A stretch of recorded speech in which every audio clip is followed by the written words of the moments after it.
about the work of both of you with the Satsang Foundation, how specifically you are involved in the projects related to the Godavari River, because today it's all about water versus. The river will eventually find its way into the ocean. All of us have seen pictures from the Great Pacific Garbage Patch and other places where they become a plug. So where the water was supposed to flow, it doesn't flow. So eventually, that natural channel which was there of water flowing downstream, which is the nature of water, that gets stopped. So we have downstream problems again, lack of water, lack of groundwater recharge, all of that. So I think it's a discharging effluents, untreated effluents. The vendors, they are aware of what plastic can, what damage it can do. So there was one very interesting, I'll share the picture to you, with you, that there was one guy who had actually made out of the plastic bottles his entire roof and an extension with a wall of all Bisleri bottles. Creating more problems. So, small example, you can collect all the plastic garbage and then you can put it in a pile and you can burn it and you can generate all the toxins back into the air.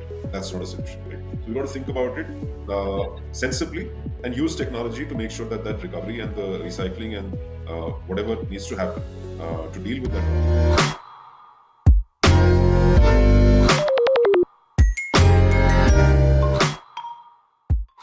Hello and welcome to Planet vs. Plastics podcast series brought to you by Earth Day Network India. I am Rumit, Walia, your host for this insightful journey into a world free from plastic pollution. Today's episode is on World Water Day, and for that we have two amazing personalities from the Satsang Foundation who will talk about how important it is to rejuvenate our resources and will emphasize on the Godavari River project that the Satsang Foundation is doing. So please welcome Mr. Devangshu Dutta and Ms. Vasuki Sundaram, who are with the Satsang Foundation to talk about the World Water Day special episode of Planet vs. Plastic podcast series. But before we dive in, here's a quick reminder. The views expressed here are for general informational purposes, and we encourage you to do your own research. We're here to spark ideas, inspire change, and navigate the complexities of plastic pollution. So welcome both of you to our Planet vs. Plastic podcast. And starting with my very first question, which is to you, Ms. Vasuki. Could you tell us a little bit more about the work of both of you with the Satsang Foundation? How specifically you are involved in the projects related to the Godavari River? Because today it's all about water versus plastic. Okay. Thank you, Rumit, and thank you to your organization for inviting us on this platform. So, at the Satsang Foundation, I'm the national coordinator of all the initiatives, and Devangshu is the coordinator for all the environmental projects. And we have at Satsang Foundation is headed by the founder is Shriyam, who's a spiritual leader, and he has have we have initiatives under education, health, and humanity. So there are various platforms, and just touching briefly, we have free education schools in Madanapalli and in Ladhira. We have a skill development center. We have a Swasthya hospital, which is 100% free for the people here in and around Lambadi villages. Under environment, we have the Jal Seva, we have My Bhumi, My Tree, and under Jal Seva, we have the Aviral Godavari. Okay, so during the C20, one of our main working projects, the group initiative, was river rejuvenation and water conservation. So, Shriyam sir, he's very much particular that water wars could be waged due to water, and to keep the peace, we need to ensure that there is water. So this was one of our topics, and Godavari is one of the rivers, but we are talking about rivers across India, not only India, because we are also associated with Dr. Rajendra Singh ji, who's the Jal Purush of India. So there is this water commission across the globe, and you have the Jal Biradari within India. So we are working with them. Primarily, he is one of our guiding forces for Godavari, and we would be initiating on the 22nd of March on Vaigai. That is the river which is coming from Sirumale in Tamil Nadu.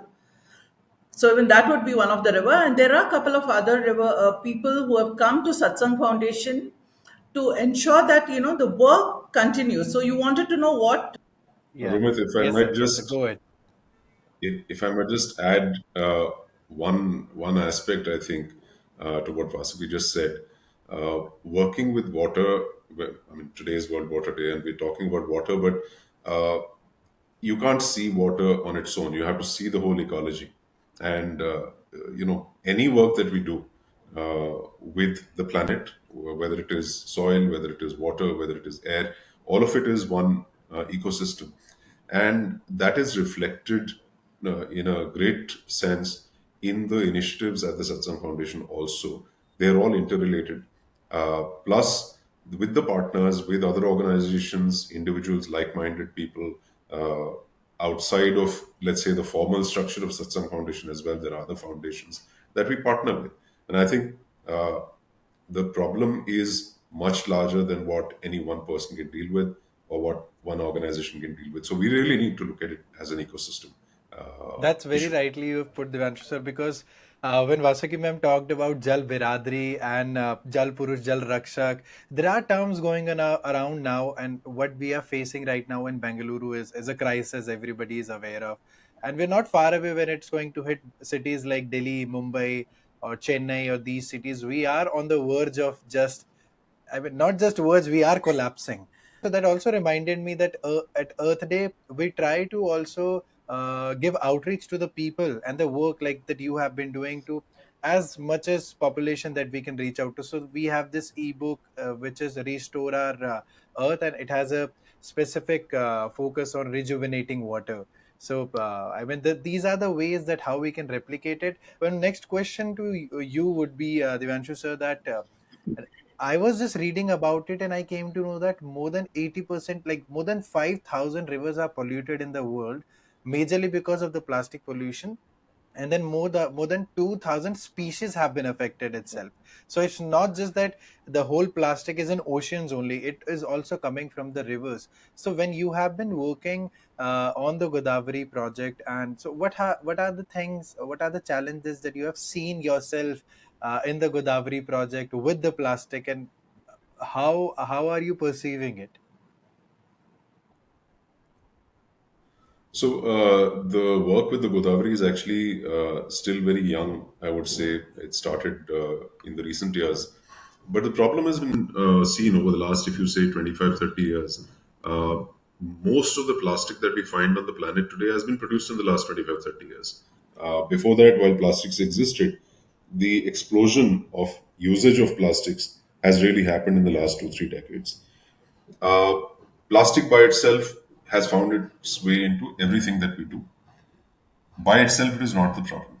The problem is when it finds its way into the environment. So, how does it find its way into the environment? Primarily soft plastics, which we discard, which we don't send into recycling or repurposing. Uh, those fly about, those find their way into water bodies. Water bodies are not standing alone. They actually lead either into underground water bodies or other overground water bodies. So let's say if you have a pond during the rains, that pond will overflow. A stream will form. That stream will find its way into a drain. The drain will find its way into the river, and the river will eventually find its way into the ocean. All of us have seen pictures from the Great Pacific Garbage Patch and other places where animals are found with Yeah. plastics in their gut. Uh, there have been cases where, let's say, I mean, in India, we have a lot of cows. It's one of the largest, if not the largest population of cows in the world. But cows are also found walking around freely. And we have a tendency to feed them as well. A lot of people have this bhav, this kind of, feeling that they should be feeding the cows, which is very good. But eventually, what also happens is, along with the food, the cows ingest plastic. There have been cases where a 400, 500 kilo cow has up to 80 to 100 kilos of plastic in the stomach. That's not healthy. It's actually literally killing the animal. So while we may not be eating plastic, literally, there are animals, there are species which are getting affected by that directly. The second aspect is plastics break down, soft plastics particularly break down, but they don't biodegrade. They degrade because there's sunlight, there's heat, there's water, there are other chemicals, and they break up into microplastics and then further into smaller pieces of nanoplastics. Those find their way into the food system. And recent evidence has been seen where plastic nanoparticles are found in our bloodstream. Now, that cannot be healthy. I mean, there are enough chemicals when in the making of plastic and then in the degradation of plastic, which actually affect the biological system. So this is something which is, again, like I said, you've got to take the ecosystem view. It's not just about finding a piece of plastic on the surface. Uh, the third aspect is the fact that with waterways particularly, plastics take a long time to degrade. So what is happening till the time they degrade? They're just sitting there and they are blocking up. They become a plug. So where the water was supposed to flow, it doesn't flow. So eventually, that natural channel which was there of water flowing downstream, which is the nature of water, that gets stopped. So we have downstream problems again, lack of water, lack of groundwater recharge, all of that. So I think it's a multifaceted problem. So it's not just one problem where we see plastic and we think it's dirty and Yeah. we've got to clean it. There are many, many other problems we've got to deal with together. That's very rightly you said, and how it is a ecosystem basically, not just for humans, but for the every species. Everyone is dependent on water. And as ma'am in the beginning also mentioned that to find peace, we need to conserve water. And that is what is very important. Water is peace in a way. So, Devangshu sir, my next follow-up question will be with you only. So I wanted to ask that Sure. So, in management jargon, particularly in the technology field, you find this statement PPT. PPT is not PowerPoint. Uh, People, process, and technology, right? When you're solving a problem, you got to start with people first, then set up the process, and then technology. So, most of us tend to think that technology will come and solve problems. It's not that. When we look at why this is happening, why the pollutants are flowing into the waterways, it's really about habits. It's about how we behave, whether as individuals. So, are we carrying plastic and then discarding it somewhere in the pristine environment, which then finds its way into the ecosystem? Or are we, as industries, for instance, polluting, discharging effluents, untreated effluents? There are laws. It's we don't lack laws. There are enough laws in the country and in the world. The implementation also, I would say, on the government's part, can be done to a certain level. But at the end of it, it comes to the foundation, which is society, which is people. So unless we change what we do, that the whole thing will not change. So that's where I think when we look at success stories and not just what is happening around the Godavari, but success stories which have been created over the last 20, 30 years with regard to rivers particularly, it is about starting to sensitize uh, the society, the community, as to what their relationship is with the water body, and uh, next how they want, so how they benefit and how they impact. That's the relationship, and then what they need to do to make sure that it sustains over a period of time in a healthy, that relationship remains healthy. So some of the rivers which have got revived actually have got revived because of that. It's not because somebody came and waved a magic wand. It was because the people actually started creating structures and then they maintain the structures. They maintain the cleanliness of the channels and so on. If you look at what's happening, for instance, with the Godavari in Nasik, uh, our partners in that include Namami Goda Foundation and others. Citizens of Nasik who actually filed a writ petition in the court and they won a case. And their statement is that we and the people from the government actually used to go to court in the same car. It's not as if we are enemies. We are both partners in making the change happen. And if you look at the court judgment itself, it says that it places responsibility on corporates, on the government, and on ordinary people, which is significant. So I think those are the kind of things. If we start with that, then the innovation in technology is something which can be adopted. I mean, there are enough technologies which are coming up around the world, even in India, in terms of clearing up or recycling or uh, all kinds of aspects where you kind of so one is to prevent the plastic from flowing into the waterways and into the environment, and second is to recover it and then kind of use it uh, or turn it into energy or whatever else. I think those are aspects which are relatively easier to do. It's this behavioral shift which is more difficult, I think, and that's where we are seeing a lot of innovative thinking which is coming through. So, one aspect which we might mention is working with children, school children, sensitizing them. Uh, it takes time. Those school children will take another 10, 15 years to come out into the society and start making an impact, but it will be more lasting impact. So, you start now, you'll see the impact in 5, 10, 15 years. And the second thing is, children are very good at bullying their elders. So if you put the message across to children, Ms. Vasuki, my next question, which is again a follow up of our conversation, would be Mr. Devanshu mentioned how important it is to involve the community, because it's not like somebody from outside will come in and then again that magic wand and then save the waters. Is the people who live around these deltas or areas, they are the main, I would say, owners of that river. Of course, we are taking the resources, so we have the responsibility.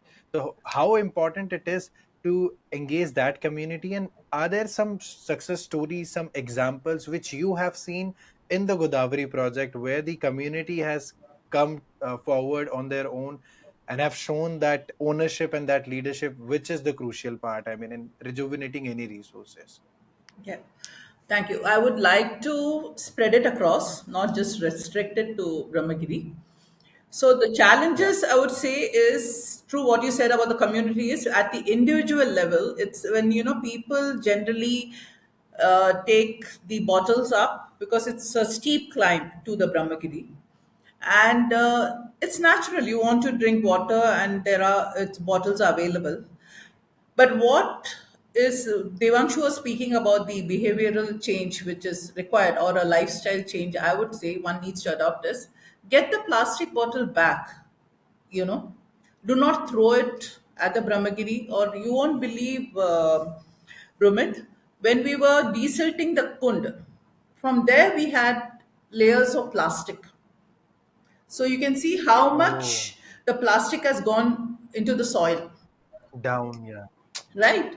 And there you have the monkeys and everyone drinking that water, and you have cattle, you have goats, you have animal life there too. And but one good thing, you wanted to know what happened. The people there, the shopkeepers and the vendors, they are aware of what plastic can, what damage it can do. So there was one very interesting, I'll share the picture, who had actually made out of the plastic bottles his entire roof and an extension with a wall of all Bisleri bottles. Very sweet guy. And there was one Zola Kaka who said, we will take care, we will ensure people are not, strewing plastic. And the main thing are two things. One is your one-time use plastic where people will buy those biscuits, everything, and carry yeah, the carry bags. The other one is this Bisleri bottle or whatever other bottles you carry. It is hot. It is not easy going. People can carry their own bottles. If you want a solution, carry your own bottles. Or if you're taking, like the collector and the forest officer, even they were walking with us because we were identifying the kunds up there at Brahmagiri. I think we have completed 5 or 6 desilting of 5 or 6 kund in this month. So while we were going up there, so even they said we need to have these kind of posters to tell people that do not throw. But I said, do not throw is not a solution. You where to throw is also required. You need to tell people you throw it here, or you give it back to the shopkeepers. Incentivize the shopkeepers that you please give it to the recycle. There's a recycling unit in Nasik, by the way, so you can do that. And the other program is we are collaborating with Sagar Mitra, an okay, organization. It is the founder is Dr. Vinod Bodankar, and the beauty of this whole program is Sagar Mitra is a friend of the ocean and the river, and where he speaks about how we are killing the lives of the beings within the ocean. He brings it about very beautifully, and this awareness campaign goes to each and every school. You wanted to know a success story? I will just tell you, share one. There is in Pimpri Chinchwad region near Pune. There yes, they have the government school. So after attending one of the classes, they came and they have given money to the bank बीस accounts रुपए का of यही हो the जाएगा. parents to buy the steel bottles and steel tiffin box. So 16 schools have received the money. The Sundaram. parents have received, so they had to buy. Now, this as of last weekend, another 16 schools. There are totally 127 government schools over there. So the next 16 schools also have received the money, and so it will be 32 schools. And by the end of this year, with all these awareness program, there will be a big change. Now in Jalgaon University, they have, instead of just having a 45 minutes module, what they are asking, requesting is this to be one of the in the semester, one of the subjects, one of the topic, because they feel that each individual should take the onus, take the responsibility of how they can protect the river, respect the river, by not allowing the plastic to go into it. So mainly, That's so interesting. each child is requested to, actually everybody whoever's listening to this also can start practicing. Take a plastic bag. Make sure that each one is collecting the plastic in their house, the dry plastic, and you will be amazed to see how much plastic each household is using. Like how you have raddi papers. Just take a plastic bag and start storing, collecting the plastic, dry plastic, your lays, your all your biscuit packets, your covers, everything, and the Zomato and the Swiggy, the boxes. You will notice how much each one is collecting. So consciously now create an effort of how to eliminate that part. So there is a change in the behavioral pattern as well as the lifestyle. So at an That's individual level, wonderful. if we can bring the change, we can bring it out to the society. So I hope I. It's always important. Devanshu sir also mentioned, you also said that individual impact is very important. Getting that sense of responsibility in ourselves, and there's this huge quote also that everyone uses, that it's just a straw, it's just a bottle, said 8 billion people. So it's a very good strategy, and I have said this in so many podcasts, but I will say this again: behavioral change is slow, but that is permanent. So I think that's where we are going towards. And a few of my final questions, and we'll start with a very important question. Whenever we talks about rejuvenating resources or creating these places plastic free, all the stakeholders have to be in the picture. So Mr. Devanshu, what do you think the government and the other stakeholders, not just let's say the government and the organizations like the Satsang Foundation or Earth Day, even the community, other civil societies, academic institutions, how they all can come together and create a policy? And I mean, what should we do? I mean, it's all right in front of our eyes. So what would be your suggestion or your recommendation in that line? Sure. So I think when we are talking about rejuvenation, there is embedded in that word, the meaning is healing, right? So you got a problem and then you solve that problem through healing. Just like our bodies, the bodies heal themselves. We help our body with taking medication, rest, etc. But the body heals itself. The same way, the ecosystem can heal itself as long as we stop dumping more toxins into it, and as long as we allow time and give it the rest and give it the help to heal. So the ecosystem itself, whether it is the river, whether it is the water body, whether it is a forest, first of all, we have to treat that as a living organism, as a living entity with rights. We only treat our environment as something where we can extract things from. It's a resource. We call them natural resources, right? In school, we learn natural resources, and it's a renewable resource, and so on. It is only renewable because it can rejuvenate itself. It cannot renew itself unendingly. If you block the surface water, the river will not flow. As simple as that. So I think first of all is taking an ecological view of ecosystems, of rivers, of water bodies, and so on. Second is taking a view of ourselves as being trustees in a way. We are holding this in trust. So the government itself also has to look at it like that. Unfortunately, our kind of society is built on an extractive mindset where we're looking at extracting resources and using it for our benefit and calling it growth. If we look at ourselves as trustees and all of the ecology, not just the river, but the river ecosystem being a kind of our partners in that existence, then we'll kind of treat it and we'll deal with it differently. And I think even the policy recommendations that we've given last year to the G20 through the working group, uh, creating ecological solutions or recognizing the rights of, let's say, of the ecosystem are amongst the topmost kind of recommendations. The second is taking a widespread kind of an all-inclusive view, which is to make sure that communities are involved, which means also using indigenous wisdom. It's not just using what has been created in the 21st century or the 20th century.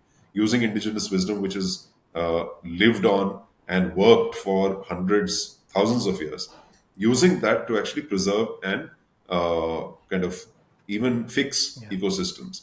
And some of the rivers which have got revived by Dr. Rajendra Singh and Tarun Bharat Sangh and others, they've been used. What they have used is actually the nature-based solutions to revive those water bodies and the rivers.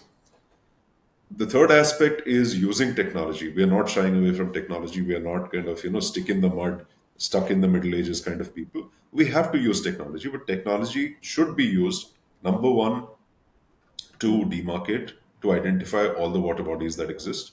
Secondly, make sure that that information is shared widely with the public. And thirdly, use technological interventions and innovations where required to prevent pollutants from flowing into or flowing out into the environment. And if there is a recovery to happen, do it in an ecologically sensitive way so that we don't end up creating more problems.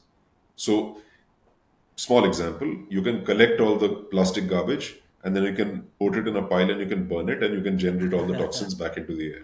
Yeah. That's not a solution, right? So we got to think about it sensibly and use technology to make sure that that recovery and the recycling and whatever needs to happen to deal with that problem is done in a ecologically sensitive and sustainable manner. I think these would be the three things. There were a total of six recommendations, but we are happy to share the policy recommendation booklet with anybody who's That's interested great. as well. That's great how you've put it together and how simple it is. And with just simple efforts, if everybody do their part, we can rejuvenate this as well.